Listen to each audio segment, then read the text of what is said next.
Into the ropes and off. A flying tackle by and a drop kick. 10 pounds of pure gold. Got to hold this just a minute. You want a little bit more? I'm the real heavyweight champion. That'd be the best of me. More to me than anything I've ever done in wrestling. They call this the 10 pounds of gold. The championship has existed in its current proper form since 19. That was pretty hard. And look at Buddy going to work now. Oh. Hey everybody, it's Durger time. Thank you for joining me for the first episode of the year 2021. We are here to book Billy Corgan's NWA. So some brief updates before we really get in it. One, thank you all for joining me. And obviously, there was a bit of a delay. I kind of took 2 weeks off with the holidays and New Year's, and just kind of wanted to reset, refresh myself a little bit, take that little bit of a vacation. Obviously in work life, it's always kind of hectic those last couple days, and real life is kind of hectic those last couple weeks. So I just wanted to kind of reset a little bit and come in fresh for the new year. And I feel fresh. I'm really excited about this new year because one of the things, I guess you could say, a New Year's resolution is to really commit to this channel this year. So I have a couple projects in the works. Last year was kind of a bust, and I think I have only myself to blame for that, but a lot of it also just was the turbulence of the year.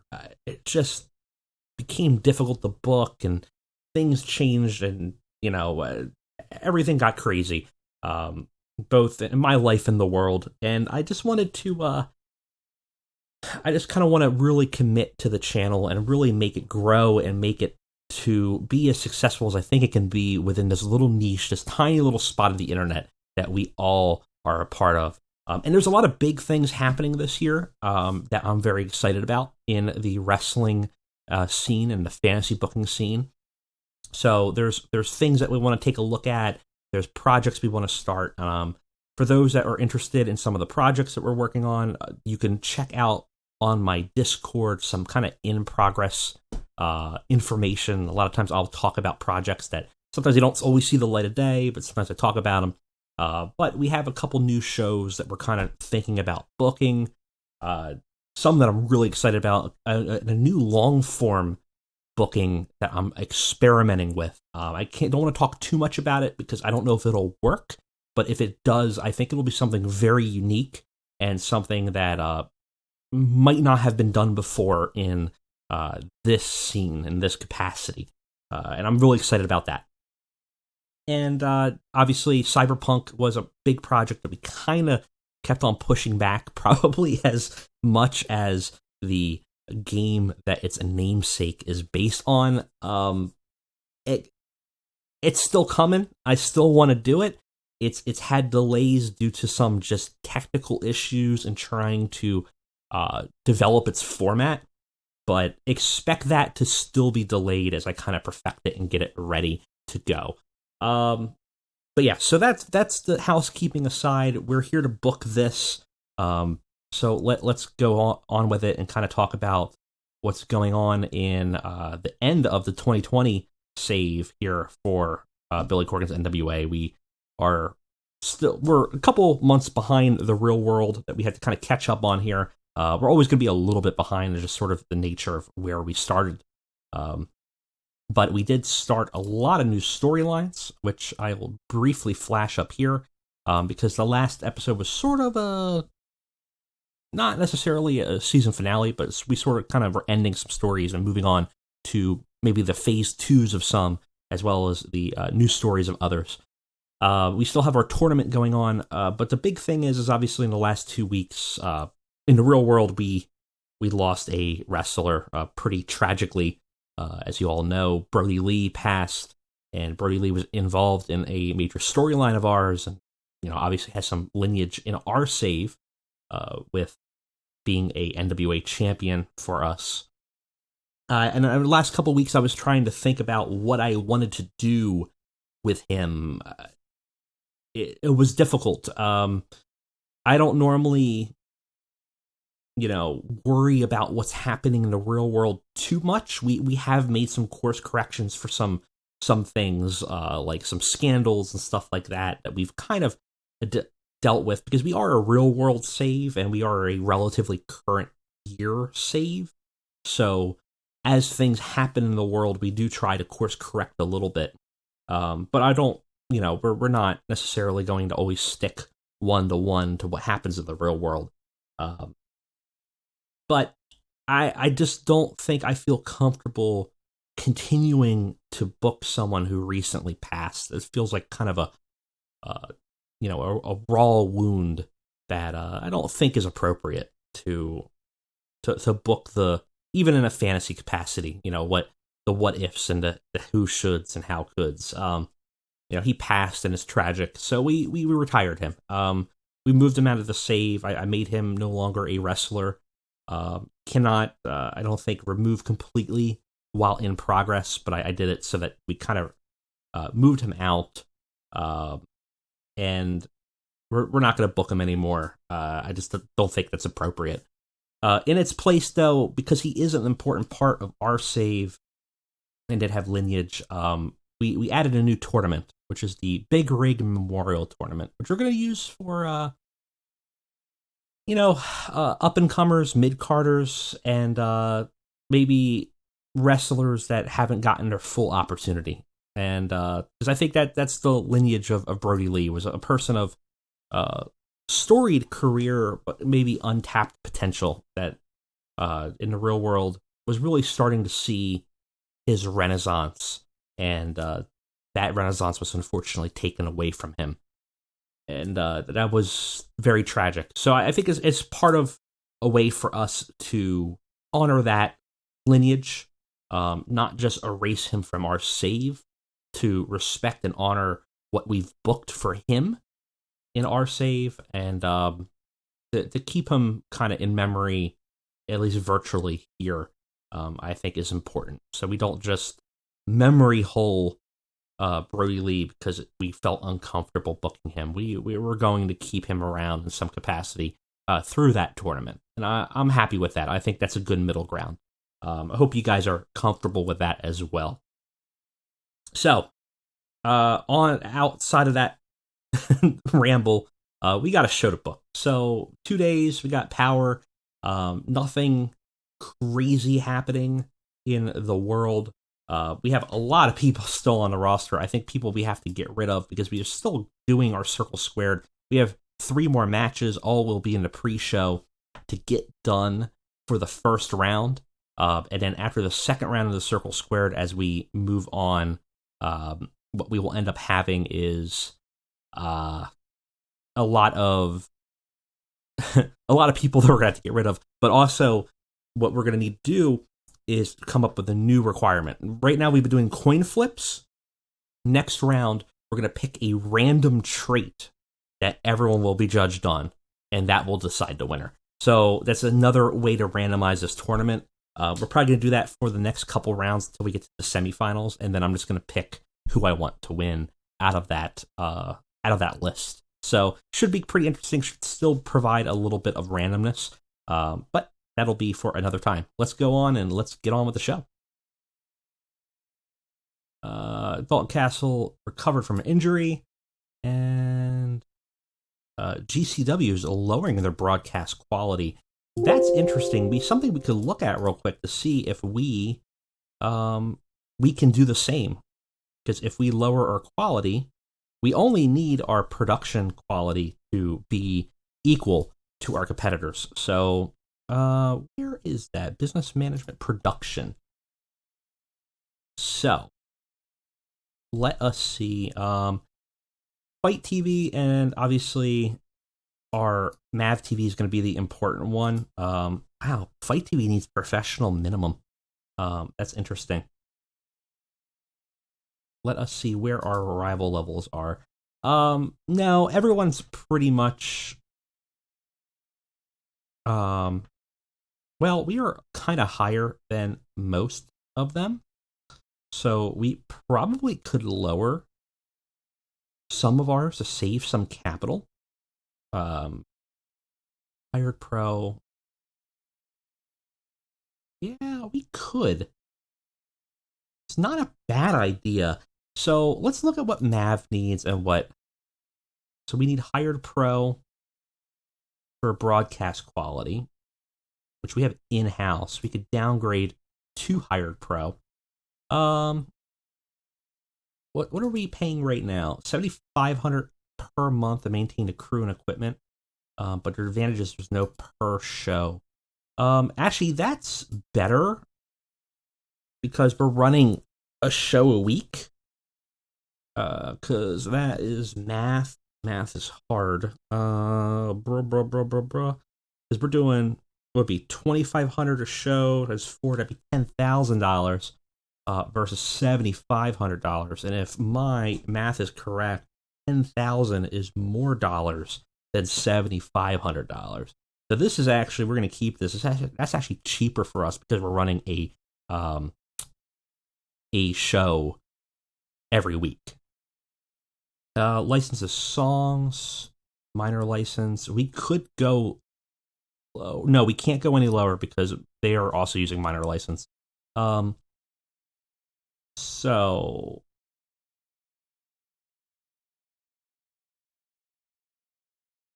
we would actually get a penalty for medium for live experience. I guess we'll just keep it. It's not like that we needed to save money, but it's always helpful. So I guess we're fine there. Check the news real quick, see if there's anything popping up here. Ring of Honor got Okada for a bit. Sasha Banks winning some online stuff. AK-47 title. Nothing really here to worry about. All right, we can move on to the show.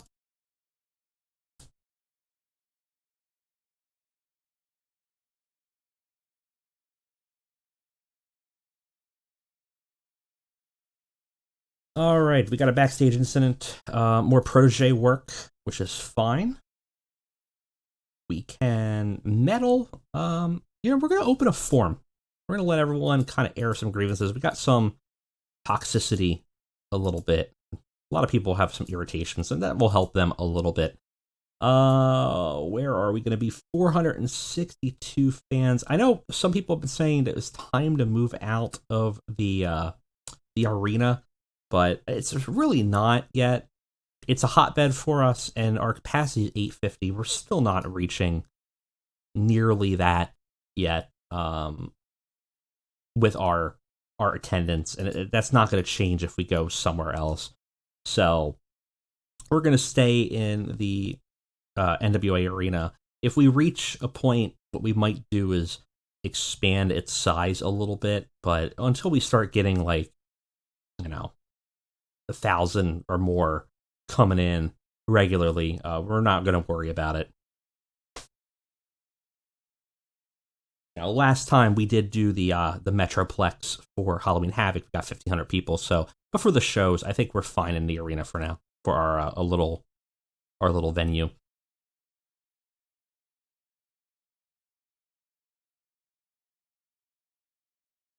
All right, so we got a show to book. And yeah, there's going to be some new storylines, some continuations of things. So we'll have that to kind of worry about, I suppose. But let's get on and start booking.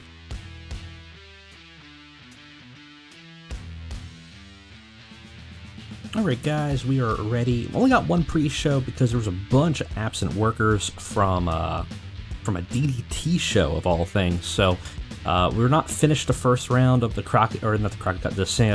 Circle Square tournament yet, unfortunately. But we'll get it done. And the show itself is a little bit lighter. I'm kind of didn't want to go super heavy.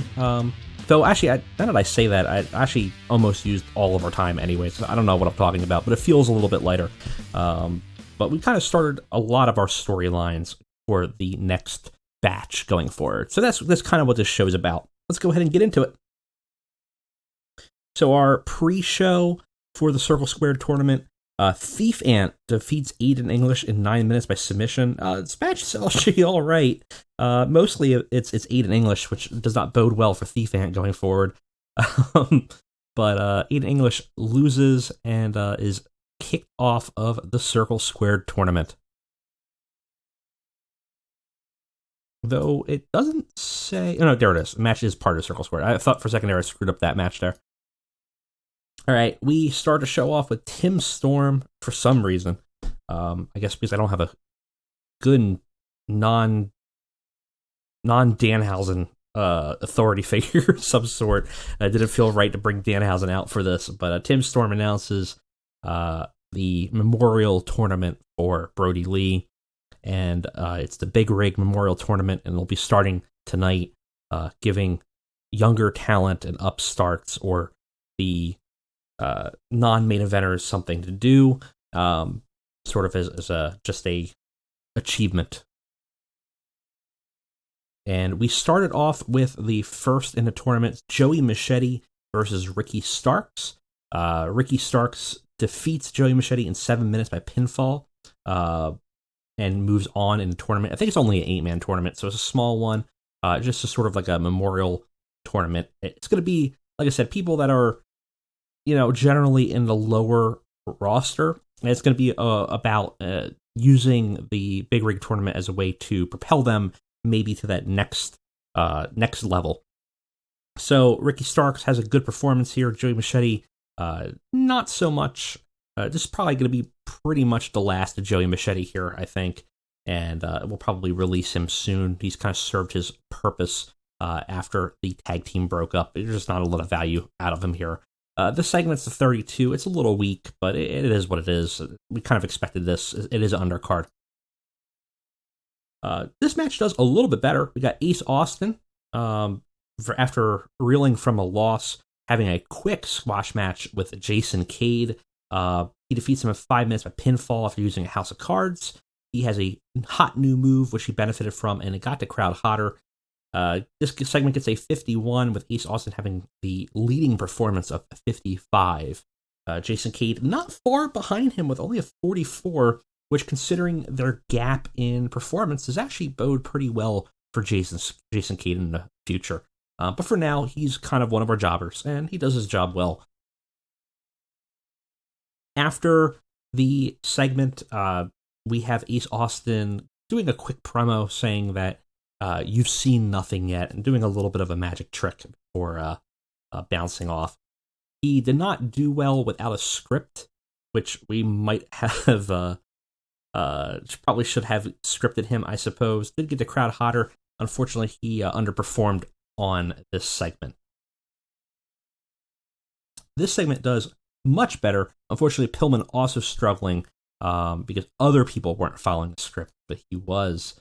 Even though he doesn't talk here at all, he's kind of acting back at him. But Pillman is backstage in an interview about his win against Eli Drake, kind of cementing him now as the de facto, is definitely the champion. And he feels that there's no question that he is the NWA World Champion. He's proved that he has what it takes now to fight off all comers. In the middle of his interview, though, Eddie Kingston interrupts, and he's brandishing the Founders Championship, which he took from Ace Austin, which gives him a title shot at any place, at any time. And Eddie Kingston seems pissed off at Pillman and cuts in on the interview, says, whoa. Cutting this interview off. Brian, my kid, my boy, you think you are the best in the world? Because that's what that title represents. That you are the best wrestler in the world. You see, you think you're liked around here. All smiles whenever you pass everybody behind the ring. But those smiles are fake, and those smiles don't pay the bills. Some of the people in the back, after you walk away, think that you were fast-tracked where you were. Just another representation of nepotism and insider trading in the company. Some famous dad has got all the eyes on his new young lion's son. Well, here's the thing. My dad wasn't famous. He was a deadbeat alcoholic and beat the shit out of me. But that's the thing. That belt that you're holding on to isn't about being famous. It's about being the best in the world. And you haven't bled enough for that. You haven't tried hard enough for that. You haven't worked hard enough for that. You haven't earned that. But that's fine. Because this belt on my waist right here, well, that means it's only a matter of time before we meet face to face. And boy, if you want to keep that belt, you're going to have to bleed for it. So Kingston, after amassing an army, having the kingdom, if you will, of people that feel that they are underrepresented in the company behind him, has won the Founders Championship, won a title shot, something he was never supposed to do, at least according to him, something that the back offices would never allow someone like Eddie Kingston to have an opportunity for. He's made his own path, booking be damned, and he's calling his shot over to Pillman now, and telling him that he will face him, and he won't know when it will be, and he's calling his shot that he's going to get that belt. And segment does very well, 52.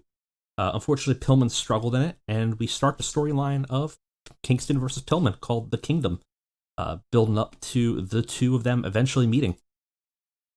Meanwhile, something that kind of almost saves a little bit of our show so far, which has had some underwhelming actual matches, Danhausen having a comedy skit on the phone with the board of directors, seemingly upset with his poor managing of the company, and he says, "Listen, I don't know why you're upset, Hausen. Things are running okay by themselves. I don't need to. I could be hands off. I like to run the ship laissez-faire. That's the word, right?" There's barking on the other side of the phone. It seems very clear that the board of directors are not very happy with the direction of the general management of the company. And he says, "No, you want new things. I understand. I got new things." Danhausen has a new major signing. Yes, it's a new stable. It'll debut next week. Just you see, everyone will love it. So he sweats off the phone, looking pale somehow through the white makeup, and it's very clear that he has no plan, and he is just stumbling through this as he's trying to find an excuse to basically keep his job. He does well in the whole segment, gets a 59, and theoretically there will be some kind of new stable debuting next week. In a this is kind of a squash match, but in a match in one of Fatu's first real singles matches, he quickly disposes of Jarek 120 in 6 minutes, submitting him. Fatu has a 60, which is a fantastic performance. Jarek has only a 37. And segment gets a 51. It's actually a pretty good match, despite it being a short feeder match, showing Fatu as being fairly dominant in the match, and probably going to be a strong competitor for either the Alliance title or the World's title at some point. This is sort of the beginning of his run. We have a trios 6-woman tag match with Crazy Mary, Ashley Vox, and Kimberly versus Nicole Matthews, Madison Eagles, and Kiera Hogan. Good wrestling, did not have much heat, though. We have the faces winning in 12 minutes when Crazy Mary pins Madison Eagles with a split-leg moonsault. It's actually not too bad an in-ring performance here. It went a little too long. We did make this a cool-down match, so we gave them an eye candy match. Probably went too long for that, but it's actually the best way we can get performances from them in such a mixed variety of just sort of making it a almost like a piss break, unfortunately. But it does work for us. It gives us a 47. We still have to groom out this division, and some people could stay, but we really have too much variety in terms of performances, and we need to be a little bit more consistent. So at some point we're going to have to look at what we can do with our women's division. Oh boy, this is a bad segment. I thought this was going to be a little bit better considering her skill for this, but apparently not. Post-match, Crazy Mary cuts a quick promo, says she's not done with Natty. She's going to make her suffer, and she's going to take that belt from her. She seems a little unhinged. Natty is off screen, or not off screen, but like at the ringside, kind of watching the match. Seems a little taken aback by her, and it seems that Crazy Mary has some plans for Natty to try to take and usurp the title. This gets a 35, a very poor. I'm not sure what hurt it. Not really anything specifically. Sheamus versus Tyree is sort of another feeder match. A lot of feeder matches this episode, just trying to build momentum for some of our newer singles competitors. Sheamus quickly dispatches Tyree in 2 minutes with a brogue kick. Can't talk today. Sheamus had a 74, which is a crazy high performance rating. Tyree only had a 44, which is not too bad. Got the crowd hotter. Sheamus came out looking good, which was the point of the match. Gave us a 52 and looking very dominant. After the fact, we have an interview with AR Fox, now the Alliance champion, and he says that he feels that he's proven himself very quickly to actually be the pillar of the NWA, and he thinks people are going to be, for a very long time, talking about how important he was to this company. Unfortunately, it seems that he has a big enemy, because Sheamus busts in post his match, still sweating and tired from his quick feeder match, but quickly dispatches AR Fox to get into a fight, and Sheamus definitely gets the better of it and levels out AR Fox, seemingly starting a feud between the two of them. And we do start the Pillar of the Alliance storyline, where it seems like Sheamus is calling his shot right now that he wants to be the NWA Alliance champion. Gets a 59, not too bad. AR was a mess with no script, so we got to remember that. We have our new NWA Tag Team Champions, FTR, in a match against War Machine, where they showed themselves being fairly dominant in the match. 11 minutes, they win with a Shatter Machine. Not much to say about it, just giving them a win really quickly. We got to figure out what to do with the tag team scene. I'm a big believer of constantly rotating new talent in, so we might look for a tag team that would be credibly powerful enough to challenge FTR, I suppose. Segment gets a 59. We start the F the Rest, FTR versus the World storyline, as we're going to basically probably have them go through every tag team in the NWA and maybe end up issuing an open challenge of some sort, as we try to find a tag team that will be suitable to challenge for the titles. Got the crowd buzzing, showed excellent chemistry, which is great.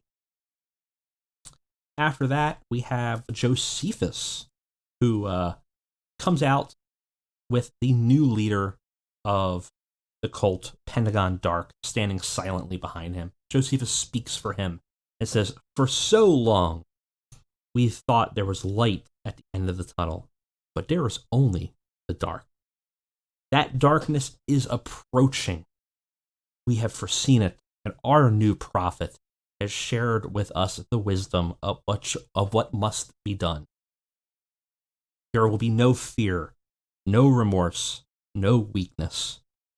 We shall test the mettle of the men and women of the NWA, because only the strong will survive what will be coming. The dark age approaches, and only those with the strength to do what must be done will be on top. So be on watch, be prepared, because all your tests have begun." So kind of calling out an ominous message that they are possibly looking to take on anybody in NWA, seemingly to test them, to forge them in fire, for some kind of cryptic dark age they feel is approaching. And in our main event, we have Kingston versus Miro, which had great wrestling, good heat, and we actually have Eddie Kingston defeating Miro in 15 minutes with a backdrop driver, giving Kingston a 53, Miro a 62. the segment of 55, and a very important win for Kingston. We're going to be trying to hot shot him up the momentum ladder as we build up to this feud to Pillman, because I think right now he's listed as unimportant to our fans. And I think a very credible win against Miro should do wonders to make him noticed. After the fact, we have Kingston and Pillman. I don't know why I have him set for improvising dialogue, but it's just the end of show with a stare down. Pillman is eyeing him off the stage, and Eddie Kingston kind of just points at him, smirks with no fear and no worries, and casually walks past him backstage. Pillman seemingly maybe a little threatened by Kingston, but Kingston sure as hell doesn't seem remotely threatened by Pillman. Segment gets a 44, ends the show with 56. Not bad, actually. The show started off weak, but stayed fairly consistent. Was enough to get us increase in popularity in 25 regions. Not too bad. Nobody upset, I believe, with our performance in terms of the television, so should be okay there. Overall, not too bad of a show. Okay, I think overall show was excellent, which is very good. Nothing in the news to worry about. We did have some mail, just our viewing figures. Staying steady overall, not too bad. Financials, still going to take a look at. Still that initial little scary there right away, but we did also have our pay-per-view this month, so we might go negative, but if we stay on track, we're probably going to just skim ahead with a barely positive, but which is fine. We'll deal with it. Got another show in 6 days, but thank you guys for joining me for the first episode of the year. Again, I'm hoping for some big things this year, so stay tuned. We're really going to hopefully increase our output on the channel is kind of my plan, and I'm trying to set up some things in terms of where I film that will maybe allow me to film a little bit more often, and hopefully increase the content on the channel. So I just wanted to thank you guys for hanging around with me, sticking with the channel, and hopefully, you guys are going to be here for us to grow and expand into 2021 and really kick it off with a bang. So thank you guys again. See you next time.